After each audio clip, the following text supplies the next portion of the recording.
Hello friends, welcome. Operation research की series में आज का हमारा टॉपिक है सिंप्लेक्स मेथड। पहले की वीडियो में भी हमने सिंप्लेक्स मेथड से मैक्सिमाइजेशन और मिनिमाइजेशन के एलपीपी को सॉल्व किया था।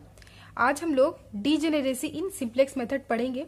इसमें हम लोग देखेंगे ये प्रॉब्लम जो है एलपीपी का, इसको सॉल्व करने टाइम हमारा जो मिनिमम रेशियो का कॉलम आएगा उसमें दो या दो से ज्यादा वैल्यूज टाई करेंगे।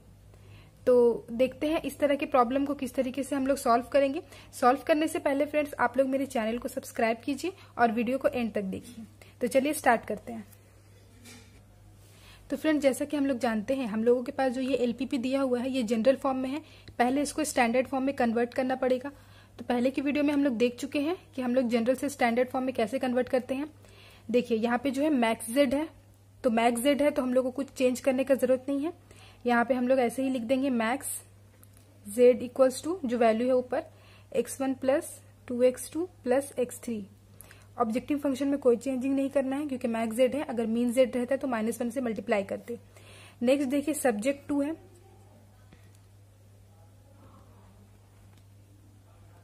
तो देखिए सब्जेक्ट 2 में हमारा जो पहला कंस्ट्रेंट है वो लेस देन और इक्वल टू का सिंबल है, मतलब इसमें स्लैक वेरिएबल हम लोग लिखेंगे क्योंकि ये वाला जो है लेफ्ट हैंड साइड ये छोटा है, तो इसमें हम लोग को ऐड करने का जरूरत पड़ेगा। तब हम लोग को ये इक्वल टू कर सकते हैं, इनइक्वालिटी से इक्वेशन में कन्वर्ट कर सकते हैं, जैसे मैंने यहाँ पे लिखा है स्लैक वेरिएबल और सरप्लस वेरिएबल।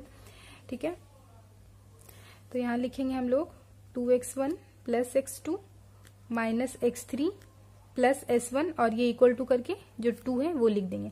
नेक्स्ट हमारा कंस्ट्रेंट में देखिए यहाँ पे ग्रेटर देन और इक्वल टू का सिंबल है और यहाँ पे माइनस भी है।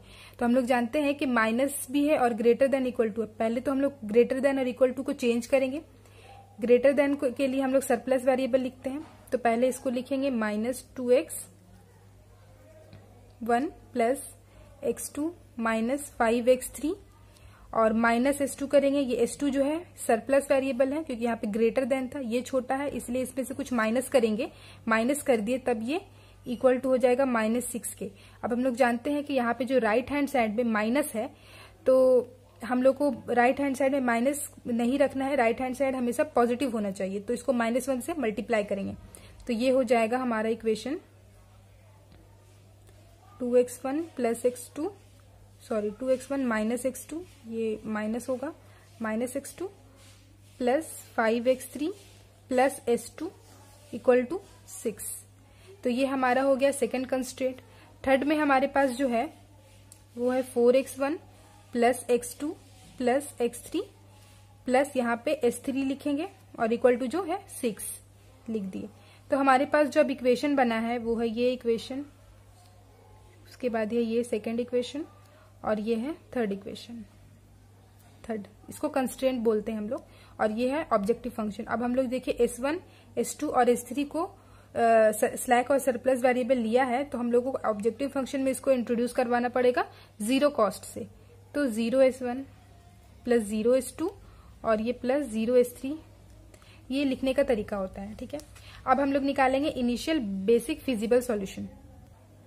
तो बेसिक फिजिबल सॉल्यूशन होगा जो हमारा पहले से वेरिएबल दिया होता है, यानी कि x1 x2 और x3 वो 0 होता है, और जो हम लोग इंट्रोड्यूस करवाते हैं जो स्लैक या सरप्लस वेरिएबल को, उसका वैल्यू हम लोग को निकालना पड़ता है। जैसे पहले वाली इक्वेशन से s1 इक्वल टू 2 है तो यहाँ पे s1 इक्वल टू 2, सेकेंड से s2 इक्वल टू 6 निकलेगा, और थर्ड में भी x1 x2 और x3 0 है तो s3 इक्वल टू भी 6 निकलेगा। ठीक है, इसके बाद हम लोग मैट्रिक्स फॉर्म करेंगे। तो मैट्रिक्स करने के लिए हम लोग पहले ax इक्वल टू b के फॉर्म में लिखना है। जो वेरिएबल है हमारे पास x1 x2 x3 और s1 s2 s3। ठीक है, यहां से ये तीनों इक्वेशन से 1 2 और 3 से जो वेरिएबल का हमारे पास कॉस्ट है, मतलब जो कांस्टेंट में है x1 के लिए 2 x2 के लिए 1, इस तरीके से पूरा यहाँ पे फिलअप करेंगे। तो 2 1 है और यहाँ पे -1 है, 2 1 -1, फिर है यहाँ पे 1 और ये दोनों 0 0 है, फिर है हमारे पास 2 -1, x3 है 5 0 और ये s2 1 है और ये 0 है। थर्ड है हमारे पास 4 1 1 और ये दोनों 0 है और s3 हमारे पास 1 है। ठीक है, तो ये तीनों कंस्ट्रेंट से हम लोग मैट्रिक्स फॉर्म किए। x का जो वैल्यू होगा हमारे पास होगा वो वेरिएबल्स x1 x2 x3 और S1 S2 S3, इसको इस तरीके से लिखेंगे। और इक्वल टू जो B का वैल्यू है वो हमारे पास जो राइट हैंड साइड में है यानी कि 2, 6 और 6, इसको लिखेंगे। ठीक है फ्रेंड्स, तो मैट्रिक्स फॉर्म हो गया। अब हम लोग टेबल बनाएंगे सिंप्लेक्स का। फ्रेंड्स यहाँ पे हमने सिंप्लेक्स टेबल बना लिया है। अब हम लोग इसको पुट करेंगे। सीजे का वैल्यू जो ऑब्जेक्टिव फंक्शन में है उससे लिखेंगे। यहाँ पे देखिए max Z equal to x1 का कॉस्ट है 1, x2 का 2, x3 का 3, x3 का 1 और s1 s2 s3 के लिए 0 0 है। ठीक है, तो यहाँ पे हम लोग लिख देंगे। तो सीजे का वैल्यू लिख दिए। बेसिक वेरिएबल के कॉलम में हम लोग जो स्लैक या सरप्लस वेरिएबल रहता है उसको लिखते, तो s1 s2 और s3 है। देखिए s1 s2 s3।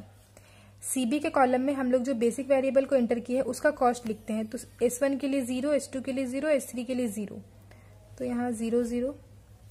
xb का वैल्यू जो है हम यहाँ पर से देख के लिखते हैं। जो मैट्रिक्स फॉर्म के जो b का वैल्यू आया है 2 6 6, उसको लिखेंगे, तो 2 6 6। फिर ये पूरे टेबल को हम लोग जो मैट्रिक्स फॉर्म किए थे उसमें से देख करके पूरा लिख देंगे, मतलब 2 -1 2 1 -1, यहाँ 2 1 -1 पूरा लिखेंगे। तो देखिए हमने मैट्रिक्स को देख करके पूरा ये टेबल फिलअप कर दिया है। अब नेक्स्ट हमारा है step ZJ minus CJ calculate करने का। तो फ्रेंड जैसे कि हम लोग पहले डिस्कस कर चुके हैं इस बारे में कि इनिशियल टेबल में जो ZJ माइनस CJ होगा वो माइनस CJ होगा। देखिए ZJ माइनस CJ का वैल्यू होता है CB into XJ minus CJ। ठीक है, मतलब ZJ जो होता है वो होता है CB इंटू XJ। अब इनिशियल टेबल में तो हम लोग स्लैक वेरिएबल को ही लिखेंगे और उसका कॉस्ट तो हमेशा 0 ही रहेगा सिर्फ इनिशियल टेबल के लिए, तो ये 0 रहेगा। तो CB का वैल्यू यहाँ पे CB का वैल्यू 0 रहेगा, तो इस पूरे का वैल्यू ZJ का CB इंटू XJ का 0 मतलब ZJ का 0, तो इसलिए ZJ माइनस CJ का वैल्यू क्या हो जाएगा माइनस CJ। तो अब देखिए यहाँ पे जो है ZJ minus CJ, Z1 minus C1 के लिए CJ का वैल्यू क्या है 1, तो माइनस CJ यानी कि -1, यहाँ 2 है यानी कि -2, यहाँ 1 है यानी कि -1 और ये तीनों तो 0 है। तो देखिए हमने यहाँ पर ZJ माइनस CJ कैलकुलेट कर लिया। इसके बाद हम लोग देखेंगे कि यहाँ पे ZJ minus CJ greater than और इक्वल टू 0 है या नहीं। तो यहाँ पे देखिए 3 निगेटिव वैल्यू आ रहा है, तो तीनों निगेटिव में हम लोग निगेटिव वैल्यू को लेते हैं जो मोस्ट निगेटिव है। तो मोस्ट निगेटिव यहाँ पे -2 है, तो -2 में एरो बनाएंगे और इसके जो कॉरेस्पॉन्डिंग में हमारा कॉलम है वो हो जाएगा हमारा की कॉलम, और x2 को बोलेंगे इनकमिंग वेक्टर। अब इनकमिंग वेक्टर ये तो हमारा टेबल में एंटर करेगा, जिसके किसके जगह एंटर करेगा S1 S2 S3, किसी ना किसी के जगह तो एंटर करेगा। तो इन तीनों में से बाहर कौन जाएगा, आउटगोइंग वेक्टर फाइंड आउट करने के लिए हम लोग अब मिनिमम रेशियो निकालेंगे। तो देखिए मिनिमम रेशियो कॉलम बना लिया है और इसका फॉर्मूला होता है XB बाई की कॉलम। तो की कॉलम अब हम लोग फाइंड आउट की है, वो है की कॉलम x2, तो XB बाई यहाँ पे x2 लिखेंगे और x2 जो होगा ग्रेटर देन 0 होगा, 0 या 0 से कम रहेगा तो हम लोग उसके लिए वैल्यू नहीं निकालेंगे। तो अब देखिए यहाँ पे XB है 2 और x2 है 1, तो 2 बाई 1 ये होगा 2।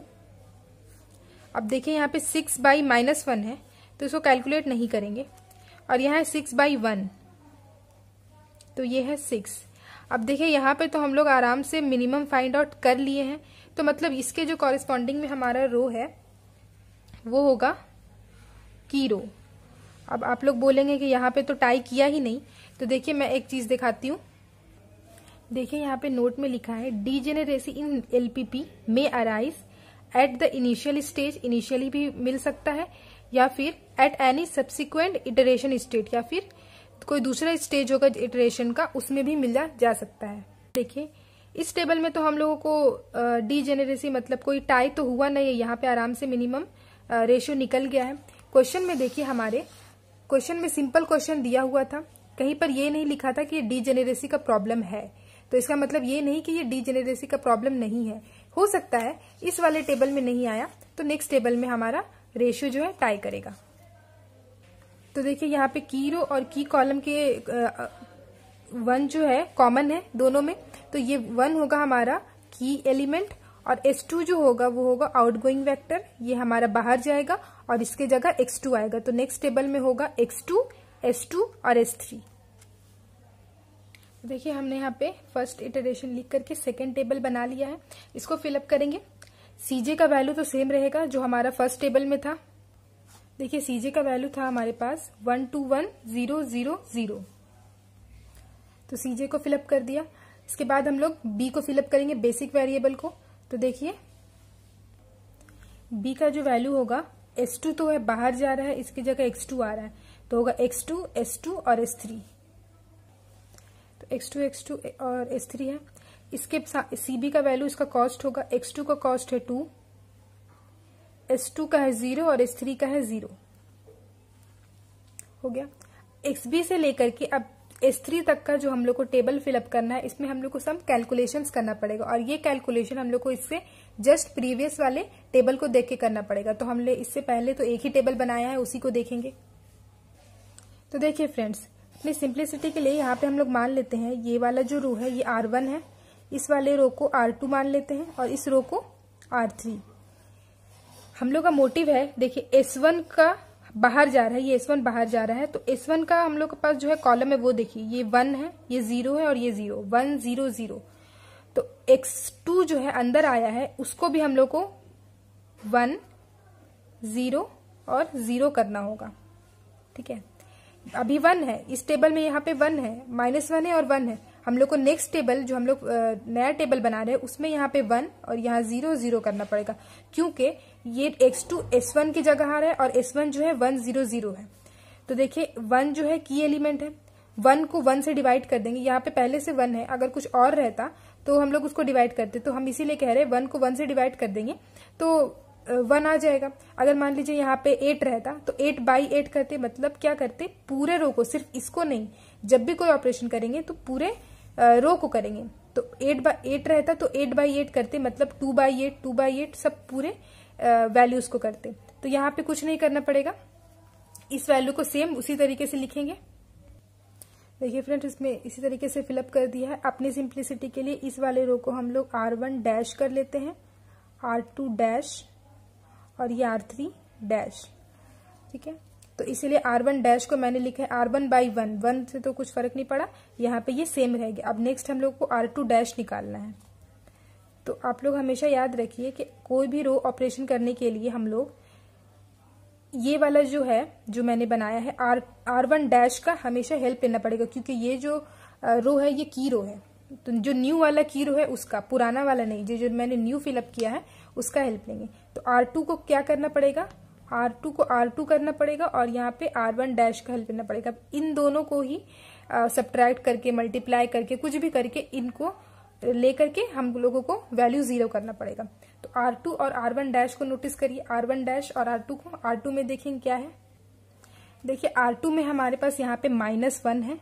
ठीक है, और R1 ये वाला और पुराना जो नया बनाए हैं वो दोनों तो सेम ही है, तो यहाँ -1 है और 1 है, तो दोनों को क्या करेंगे, ऐड कर देंगे। तो हमारा जो है ये वाला जो वैल्यूज है ये 0 हो जाएगा, -1 में +1 कर देंगे। ठीक है, तो हम लोग R2 प्लस R1 डैश कर देंगे। दोनों को ऐड करने के बाद जो वैल्यू आएगा वो यहाँ पे फिलअप कर देंगे। तो देखिए R2 डैश को R2 प्लस R1 डैश किए तो हमारे पास ये वाला वैल्यू आ गया। अब हम लोग के पास R3 डैश निकालना है, R3 डैश निकालने के लिए सिंपल R3 और R1 डैश पहले लिख देंगे। R3 डैश निकालना है इसलिए R3 और R1 क्यों, क्योंकि ये हमारा जो है की रो था, और की रो पुराना वाला नहीं, जो हम लोग न्यू टेबल में जो ये रो लिखे हैं इस वाले का हेल्प से करना है। ठीक है, पुराने वाले का नहीं, R1 डैश वाले का। तो R3 को देखिए, R3 में क्या है, R3 में देखिए यहाँ पे हमारे पास 1 है, इसको 0 करने के लिए -1 करना पड़ेगा। तो हमारे पास पहले से 1 है, तो मतलब R3 में हम लोगों को R1 डैश को माइनस करना होगा। देखिए R3 माइनस R1 डैश करेंगे और यहाँ पे फिल करेंगे। ठीक है फ्रेंड्स, तो मैंने यहाँ पे लिख दिया है R3 में R1 डैश को माइनस करके R3 डैश निकाला है, और मैंने यहाँ पे बगल में भी लिख दिया है ये R1 डैश है, ये R2 डैश। आप लोग ठीक से देख सकते हैं मैंने किस तरीके से ये ऑपरेशन किया है। अब इसके बाद है हमारा ZJ माइनस CJ निकालना। तो ZJ माइनस CJ, क्योंकि ये इनिशियल टेबल नहीं है तो हम लोग को ZJ माइनस CJ निकालना होगा। तो ZJ माइनस CJ का हमारे पास फॉर्मूला होता है CB into XJ minus CJ। तो CB देखिए यहाँ पे CB का वैल्यू सारा 0 नहीं है क्योंकि इनिशियल टेबल नहीं है, यहाँ पे है ये 200। तो क्या करेंगे, पहले Z1 माइनस C1 निकालेंगे, उसका वैल्यू हो जाएगा CB into X1 minus C1 ऐसे ही है Z1 के लिए CB इंटू X1। और CB इंटू X1 मतलब क्या, X1 तो 3 वैल्यू है और CB का भी 3 वैल्यू, मतलब दोनों को मल्टीप्लाई करते करते ऐड करना होगा, मतलब 2 into 2 plus 0 into 4 plus 0 into 2। अब देखिए यहाँ पे दोनों में 0 0 है, तो इसके लिए और इसके लिए सारा वैल्यू 0 होगा, तो हम लोग को सिंपल 2 इंटू 2 माइनस 1 करना होगा। लेकिन फिर भी मैं एक बार लिख देती हूँ, यहाँ पे हमें लिखना होगा 2 into 2 plus 0 into 8 plus 0 into 4 minus 1। तो यहाँ पर से वैल्यू आएगा 4 माइनस 1 दैट इज 3। तो ये 3 वाला वैल्यू यहाँ पे हम लोग लिखेंगे 3। ZJ माइनस CJ 3 आया। नेक्स्ट X2 के लिए फाइंड आउट करेंगे CB इंटू X2। तो CB है 2 इंटू 1 2 माइनस 2 दैट इज 0। ठीक है, फिर हम लोग को है, देखिए ये वाला वैल्यू कैलकुलेट नहीं कर रहे क्योंकि देखिए यहाँ पे CB जो है ये 0 था और यहाँ पर भी 0 था, तो 0 इंटू कोई भी चीज करेंगे तो 0 ही आएगा। तो सिर्फ फर्स्ट वाला हम लोग मल्टीप्लाई कर रहे हैं और माइनस CJ कर दे रहे हैं। तो 2 into 2 4 minus 1 3, 2 into 1 2 minus 2 0, 2 into 2 2 minus 2 0। Okay, 2 into minus 1 minus 2 और ये माइनस 1 करेंगे तो यहाँ पे आएगा माइनस 3। फिर इसके लिए 2 into 1 2 minus 0 that is 2, 2 into 0 0 minus 0 0, 2 into 0 minus 0 0। तो अब देखिए यहाँ पे हम लोग ZJ माइनस CJ का वैल्यू निकाल लिए। अब यहाँ पे एक ही निगेटिव है -3, इसमें एरो बनाएंगे और इसके कॉरेस्पॉन्डिंग में जो हमारा कॉलम है, ये वाला कॉलम, ये होगा हमारा की कॉलम और ये जो X3 है ये होगा इनकमिंग वेक्टर। किसके जगह होगा इनकमिंग वेक्टर, इसके लिए हम लोगों को मिनिमम रेशियो निकालना पड़ेगा। तो अब मिनिमम रेशियो का कॉलम बनाना होगा। देखिए फ्रेंड्स, मिनिमम रेशियो का कॉलम हमने अभी बनाया है, पहले से नहीं बना के रखना है, पहले हम लोग को ZJ माइनस CJ कैलकुलेट कर लेना है, उसके बाद मिनिमम रेशियो निकालना है। हो सकता है कि हमारा जो वैल्यूज आए वो ग्रेटर देन और इक्वल टू 0 हो, तो उसके लिए हम लोग को मिनिमम रेशियो कैलकुलेट करने की जरूरत नहीं है। तो पहले अगर जब निगेटिव वैल्यू आएगा उसके बाद ही मिनिमम रेशियो का कॉलम बनाना है। तो मिनिमम रेशियो निकालने के लिए हमारे पास फॉर्मूला है XB बाई की कॉलम। अब यहाँ पे हमारा की कॉलम आया है X3, तो XB बाई X3 करेंगे और हमेशा याद रखिए X3 जो है ग्रेटर देन 0 होना चाहिए। तो XB का वैल्यू है 2 बाई -1, क्योंकि ये माइनस है तो यहाँ पे कैलकुलेट नहीं करेंगे। उसके बाद है 8 by 4 that is 2, 4 by 2 which is 2। तो अब देखिए यहाँ पे इस वाले टेबल के लिए हम लोग का जो मिनिमम रेशियो है ये 2 और 2 टाइप किया है। अब इसके लिए हमारे पास रूल्स क्या है देखते हैं। देखिए हमारे पास है, क्या करना होगा फाइंड मिनिमम रेशियो के लिए, elements of the first column of unit matrix, मतलब यूनिट मैट्रिक्स का फर्स्ट कॉलम का elements divided by corresponding elements of की कॉलम। की कॉलम के वैल्यूज को डिवाइड करना होगा हम लोग को मिनिमम रेशियो फाइंड आउट करने के लिए, जब हम लोग का जो है वैल्यू टाई कर जाए तब। अब यहाँ पे देखिए एक और चीज है, ओनली फॉर द टाइड रोज, सिर्फ जो हमारा रो टाई किया है सिर्फ उसके लिए, मतलब सिर्फ इन दोनों के लिए। अगर मान लीजिए यहाँ पर भी कोई वैल्यू आ जाता, मतलब अगर मान लीजिए यहाँ पे 4 आ जाता, तो इसके लिए हम लोग फाइंड आउट नहीं करते, सिर्फ जो 2 वैल्यू आया है जो टाई किया है उसके लिए फाइंड आउट करेंगे। तो अब नेक्स्ट करेंगे, देखिए हम लोग को बोला है यूनिट मैट्रिक्स का फर्स्ट कॉलम का एलिमेंट्स। अब हम लोग जानते हैं कि यूनिट मैट्रिक्स क्या होता है, X2, S2 और S3। मतलब x2 जो है 1 0 0, S2 0 1 0 और S3 0 0 1। इसको अगर हम लोग एक साथ लिखें, देखिए हमेशा टेबल फिलअप जब होगा, टेबल फिलअप करने के बाद ये चीज देखिएगा, जैसे मैं बोल रही हूँ x2, उसके बाद है S2 और उसके बाद है S3। तो x2 में क्या है 1 0 0 1 0 0, S2 में है 0 1 0 और S3 में है 0 0 1। तो देखिए ये जो है ये एक identity matrix, unit matrix form कर रहा है। तो हमेशा जो है ऐसे ही होगा। पहले वाले टेबल में भी देखिए, इसमें भी देखिए S1 S2 और S3 है 1 0 1 0 0 0 1 0 और 0 0 1, ये आइडेंटिटी मैट्रिक्स फॉर्म कर रहा है। तो हमेशा जो भी टेबल बनेगा हम लोगों को यहाँ पे जो बेसिक वेरिएबल जिस तरीके से लिखा हुआ रहेगा, पहले S2 फिर X2 फिर S3, उसी तरीके से वो आइडेंटिटी मैट्रिक्स फॉर्म करेगा। तो गाइस हम लोग को फॉर्मूले में बोला है आइडेंटिटी मैट्रिक्स का फर्स्ट कॉलम, तो ये आइडेंटिटी मैट्रिक्स है ये वाला, और इसका फर्स्ट कॉलम है X2। तो क्या लिखेंगे X2 डिवाइडेड बाय की कॉलम, की कॉलम हमारे पास क्या है X3, और किसके लिए वैल्यू फाइंड आउट करेंगे, जो दोनों टाई किया है उसके लिए। तो अब इन दोनों के लिए वैल्यू X2 बाई X3 करके निकालेंगे। तो देखिए X2 जो है इसके लिए 0 है और X3 जो है वो 4 है, तो 0 बाई 4, और यहां पर है X2 0 और यहां है 2, तो 0 बाई 2। यहां भी आया 0, यहां भी आया 0। तो देखिए ये जो है फिर से टाई कर गया। तो अब हम लोग को फिर से इन दोनों के लिए मिनिमम फाइंड आउट करना पड़ेगा। देखिए फ्रेंड्स यहाँ पे लिखा था elements of first column of unit matrix. First column तो हमारा सेटिस्फाई नहीं किया, फर्स्ट कॉलम से हम लोग फाइंड आउट नहीं कर पाए, तो अब क्या करेंगे सेकंड कॉलम से करेंगे। सेकंड कॉलम से भी नहीं कर पाएंगे, उसके बाद हम लोग थर्ड कॉलम से करेंगे। ठीक है, देखिए X2 से जो है X2 के लिए हम लोग देख चुके हैं, पर इससे हम लोग को नहीं मिला। अब क्या करेंगे S2 से देखेंगे। X2 के बाद S2, आप लोग यहाँ से भी देख सकते हैं आराम से, X2 के बाद S2 है, तो S2 बाई X3 करेंगे। ठीक है, तो सेकंड कॉलम हमारा S2 था, S2, और की कॉलम था हमारा X3, तो X3 लिखे। अब देखिए इन दोनों के लिए ही फाइंड आउट करने पड़ेगा, फर्स्ट वाले के लिए नहीं। तो S2 बाई X3 1 बाई 4 और 0 बाई 2, तो ये तो आया 1 बाई 4 और ये 0 बाई 2 जो है ये 0 आया। तो 1 बाई 4 और 0 में जो मिनिमम है वो है 0। तो यहाँ पे अब हम लोग को मिनिमम रेशियो मिल गया है, और इसके कॉरेस्पॉन्डिंग में जो हमारा रो है वो होगा हमारा की रो। देखिए ये जो R3 डैश है ये है हमारा की रो, और 2 जो है दोनों में कॉमन है, की रो और की कॉलम दोनों में कॉमन है 2, तो इसलिए ये होगा की एलिमेंट।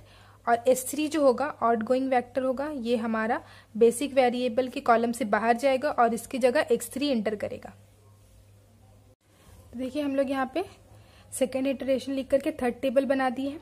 सिंपल CJ का वैल्यू सेम रहेगा, CJ का वैल्यू था 1 2 1 0 0 0, तो यहाँ भी वही रहेगा 1 2 1 0 0 0। इसके बाद हम लोग क्या करेंगे, बेसिक वेरिएबल के कॉलम को फिलअप करेंगे। यहाँ पे देखिए बेसिक वेरिएबल में था X2 S2 और S3 के जगह X3 आएगा, तो यहाँ लिखेंगे X2 फिर S2 और S3 की जगह X3, ये फिलअप हो गया। इसके बाद क्या है CB मतलब X2 का कॉस्ट 2, S2 का 0 और X3 का है 1। और उसके बाद XB से लेकर के S3 तक का वैल्यू फाइंड आउट करने के लिए हमको इससे जस्ट प्रीवियस वाला टेबल को वैल्यूज को देखने होंगे, मतलब ये वाला टेबल का। यहाँ पे देखिए मैंने R1 डैश R2 डैश और R3 डैश लिखा है, तो इस वाले में हम लोग लिख देते हैं R1 double dash R2 double dash और R3 डबल डैश। अब क्या करना है, देखिए हमारे पास जो की एलिमेंट है वो 2 है, और हम लोग को देखिए यहाँ पे S3 है, S3 बाहर जा रहा है। S3 का हम लोग कॉलम देखिए 0 1 0 है, तो इस कॉलम को भी हम लोग को 0 0 0 1 है, तो 0 0 और 1 लिखना होगा। तो इसको 0 0 और 1 करना होगा। पहले क्या करेंगे, पहले हमेशा इसको ही सॉल्व करते हैं, क्योंकि इसके हेल्प से हम लोग बाकी दो कॉलम को निकालना होगा। तो यहाँ पे 2 है, 1 करने के लिए 2/2 करेंगे, मतलब R3 डैश को पूरे को 2 से डिवाइड कर देंगे, मतलब की एलिमेंट से सबको डिवाइड कर देंगे, तो यहाँ पे आ जाएगा 1। मतलब फ्रेंड्स R3 डबल डैश निकालने के लिए हम लोग क्या करेंगे, R3 डैश बाई 2 करेंगे। तो 2 से डिवाइड करने के बाद हम लोग के पास यहाँ पे वैल्यूज आएगा, तो 2 से डिवाइड करके लिख दिए हैं। इसके बाद हम लोग R1 डबल डैश लिखेंगे। R1 डबल डैश निकालने के लिए हम लोग क्या करेंगे, R1 डबल डैश निकालने के लिए हम लोग लिखेंगे R1 डैश, मतलब इससे जस्ट पहले वाले में जो हमारा वैल्यू था R1 डैश था, तो R1 डैश को यूज करेंगे, और जो ये वाला जो रो है उसको यूज करेंगे, मतलब R3 डैश को यूज करेंगे। हम लोगों को इसको 0 बनाना है, तो देखिए यहाँ पे -1 है, इसमें +1 ऐड कर देंगे तो ये 0 आ जाएगा। और हमारे पास जो है x3 के यहाँ पर x3 के नीचे 1 है, मतलब हम लोग सिंपल R1 डबल डैश में R1 dash plus R3 dash करेंगे, तो हमारा जो है ये वाला वैल्यू जो है यहाँ पे 0 आ जाएगा। तो इस तरीके से मैंने R1 डबल डैश भी निकाल दिया है। अब इसके बाद R2 डबल डैश निकालना है। फ्रेंड्स, अगर आप लोगों को रो ऑपरेशन नहीं करना है तो आप लोग मेरे वीडियो को देख सकते हैं, सिंप्लेक्स मेथड की मैक्सिमाइजेशन वाली वीडियो। उसमें मैंने क्रॉस मल्टीप्लाई करके वैल्यू फाइंड आउट करने का तरीका बताया है। उसमें हम लोग कोई भी एक वैल्यू को, जैसे हम लोग को यहाँ का वैल्यू फाइंड आउट करना है, तो हम लोग किसी भी एक पर्टिकुलर वैल्यू को फाइंड आउट कर सकते हैं क्रॉस मल्टीप्लाई करके। फिलहाल यहाँ पे देखते हैं R2 डैश को हम लोग क्या करेंगे, लिखेंगे R2 डैश और R3 double dash. R3 double dash तो हम लोग यूज करेंगे ही, ये वाला R3 डबल डैश, और R2 डैश को यूज करेंगे, मतलब ये पुराना वाला R2 को। इसमें देखिए यहाँ पे क्या है, 1 है, x3 में यहाँ पे 1 है और यहाँ पे x3 में 4 है। तो इस पूरे रो को पहले 4 से मल्टीप्लाई कर देंगे, ये 4 हो जाएगा, तो दोनों को फिर माइनस कर देंगे। इसलिए मैंने यहाँ पे लिखा है R2 डबल डैश को लिखा है R2 dash minus 4 R3 double dash. R2 dash ये है,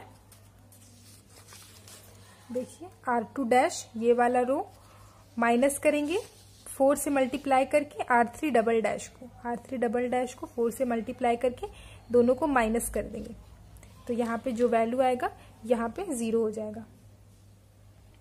देखिए फ्रेंड्स, मैंने यहाँ पे R2 डैश की वैल्यू लिखी है और 4 R3 डबल डैश की वैल्यू भी लिख दिया है।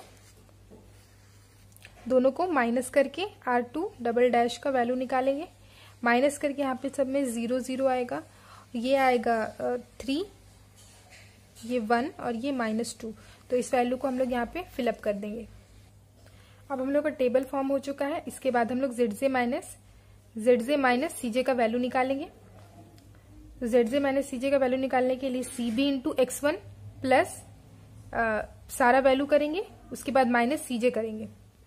देखिए ये फॉर्मूला है ZJ का, CB इंटू XJ और माइनस CJ। तो Z1 माइनस C1 के लिए होगा CB into x1 minus C1। अब x1 है 301 और CB है 201, तो 2 into 3 6 plus 0 into 0 0 plus 1 into 1 1, minus कर देंगे C1 से यानी कि 1 से, तो यहाँ पे हो जाएगा। तो यहाँ पे देखिए या इसका वैल्यू आया है 6, इसको यहाँ पे फिल कर देंगे 6। Z2 माइनस C2 के लिए हो जाएगा 2 into 1 2 plus 0 into 0 0 plus 1 into 0 0, minus कर देंगे C2 से यानी कि -2, तो यहाँ लिखेंगे। तो यहाँ पे देखिए इसका वैल्यू आया 0, इसको यहाँ पे फिल करेंगे। नेक्स्ट निकालेंगे Z3 माइनस C3, मतलब 2 into 0 plus 0 into 0 plus 1 into 1 minus 1। देखिए Z3 माइनस C3 का वैल्यू आया 0, इसको यहाँ लिखेंगे 0। नेक्स्ट Z4 माइनस C4 निकालने के लिए 2 into 1/2 plus 0 into 3 plus 1 into -1/2 minus 0। तो देखिए यहाँ पे Z4 माइनस C4 का वैल्यू आया है 1/2। इसके बाद होगा Z5 माइनस C5 यानी कि 2 into 0 plus 0 into 1 plus 1 into 0 minus 0। तो यहाँ पे सिंपल हो जाएगा, यहाँ पे 0। इसके बाद Z6 माइनस C6 करेंगे, 2 इंटू 1 बाई 2 यानी कि 1 प्लस 0 इंटू माइनस 2 यानी कि 0, 1 into 1 by 2 means 1 by 2 minus 0 मतलब यहाँ पे आएगा 3 बाई 2। तो देखिए मैंने यहाँ पे ये जो है थर्ड टेबल बनाया है। इसमें देखिए ZJ माइनस CJ का जो है सारा वैल्यू ग्रेटर देन और इक्वल टू 0 आ रहा है। इसका मतलब हमारा सॉल्यूशन जो है ऑप्टिमम स्टेज पे पहुंच चुका है। तो देखिए यहाँ पे लिखेंगे since all ZJ minus CJ greater than 0 solution is optimum. अब उसके बाद वैल्यू लिखेंगे। अब जैसे यहाँ पे देखिए लास्ट वाले टेबल में x1 नहीं है, तो इसलिए यहाँ पे x1 इक्वल टू हो जाएगा 0, x2 इक्वल टू 4 होगा और x3 इक्वल टू 2। इसके बाद हम लोग को जैसे क्वेश्चन में बोला था, क्वेश्चन में हम लोग को बोला गया था मैक्स z का वैल्यू निकालने। ऑब्जेक्टिव फंक्शन में जो है मैक्स z है और यहाँ पे x1 plus 2x2 plus x3 है, तो मैक्स z का वैल्यू निकालना पड़ेगा। तो देखिए यहाँ लिखेंगे max z equals to 2 into 4, यहाँ पे देखिए CB इंटू XB होता है। मैक्स z इक्वल टू, मैं ऐसे लिखती हूँ, देखिए पहले हम लिख देते हैं max z equal to CB into XB। उसके बाद लिखेंगे यहाँ से वैल्यू देख करके, CB का वैल्यू है पहले 2 और XB है 4, मतलब 2 इंटू 4 प्लस करेंगे। नेक्स्ट है 0 इंटू 0, 0 इंटू 0 प्लस करेंगे। इसके बाद है 1 इंटू 2 प्लस 1 इंटू 2, तो ये हो जाएगा 8 प्लस 2 यानी कि 10। तो मैक्स z का वैल्यू हम लोग को यहाँ से निकला है 10। देखिए मैक्स z का वैल्यू यहाँ से भी निकाला जा सकता है, x1 max z equal to x1 plus 2x2 plus x3। तो हमारे पास जो x1 x2 और x3 का वैल्यू आया है यहाँ पे पुट कर देंगे, तो हमारा यहाँ पर से भी जो मैक्स z का वैल्यू आएगा वो 10 आएगा। x1 equal to 0, x2 equal to 4 यानी कि 4 into 2 8 plus x3 equal to 2 है यानी कि 8 प्लस 2 इक्वल्स टू 10। तो मैक्स z का वैल्यू यहाँ से भी 10 आया है।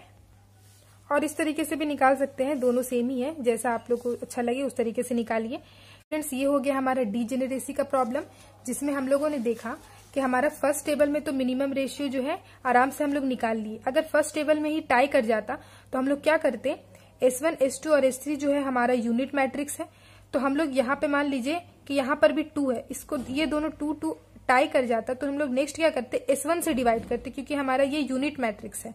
तो इसमें हमारा टाई नहीं किया था, इसलिए हम लोग 2 फाइंड आउट कर लिए। नेक्स्ट टेबल में हमारा ये मिनिमम रेशियो जो है टाई कर गया था, इसलिए हम लोग क्या किए, जो है यूनिट मैट्रिक्स जो फॉर्म हुआ था उसका जो पहला कॉलम था यानी कि x2 से डिवाइड कर दिए x3 को। उसके बाद भी हमारा टाई कर गया, तो उसके बाद जो है सेकेंड को हम लोग डिवाइड कर दिए x3 को। और अगर इसके बाद भी टाई हो जाता तो हम लोग S3 बाई x3 करते। इतना करने के बाद आप लोगों को मतलब एक मिनिमम रेशियो आ ही जाता है। इसके बाद ऐसा कोई केस नहीं होता है कि उसमें मिनिमम रेशियो फाइंड आउट ना हो। ठीक है फ्रेंड्स, थैंक यू। अगर आप लोगों को मेरा वीडियो पसंद आया होगा तो मेरी वीडियो को लाइक कर दे, शेयर कर दे, और चैनल को अगर अभी तक सब्सक्राइब नहीं किया तो मेरे चैनल को सब्सक्राइब कर दे। नेक्स्ट वीडियो में हम लोग पढ़ेंगे unbounded solution in simplex method. Thank you so much for watching.